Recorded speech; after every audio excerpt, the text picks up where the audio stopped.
Hello बच्चों, आइए इस प्रश्न को देखते हैं।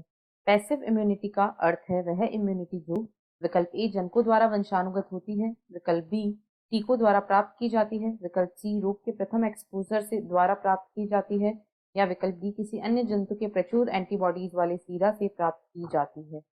इस प्रश्न की जो मुख्य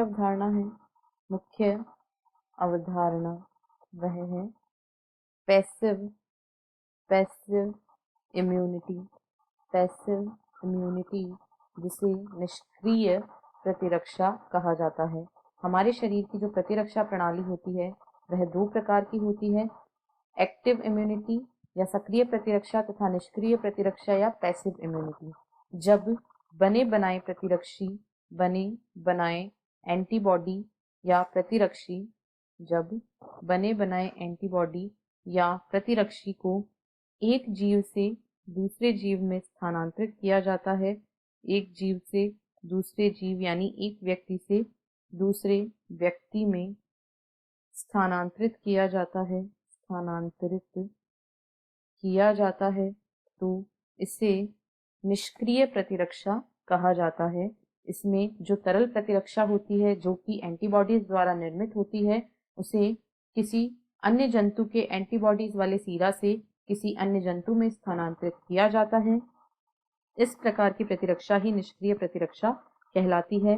और जो माता से भ्रूण में एंटीबॉडी का स्थानांतरण होता है या फिर जब किसी रोग जनक या विष के लिए बाहर से एंटीबॉडी को स्थानांतरित किया जाता है, तो ये सभी निष्क्रिय प्रतिरक्षा के उदाहरण होते हैं।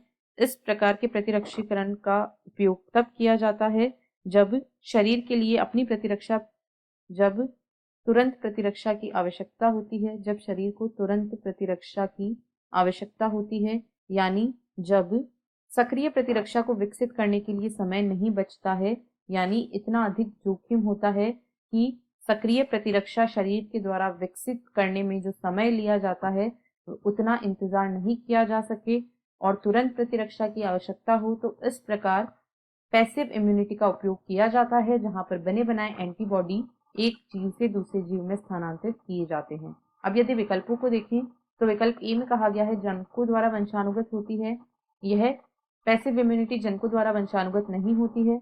बी में कहा गया है टीकों द्वारा प्राप्त की जाती है, टीकों द्वारा सक्रिय प्रतिरक्षीकरण को प्राप्त किया जाता है। सी में कहा गया है रोग के प्रथम एक्सपोजर द्वारा प्राप्त की जाती है, यह भी गलत है।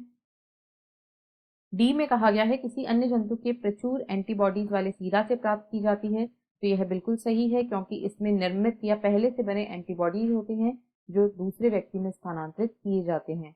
अतः विकल्प डी इस प्रश्न का सही उत्तर है। आशा है आपको प्रश्न समझ आया होगा। धन्यवाद।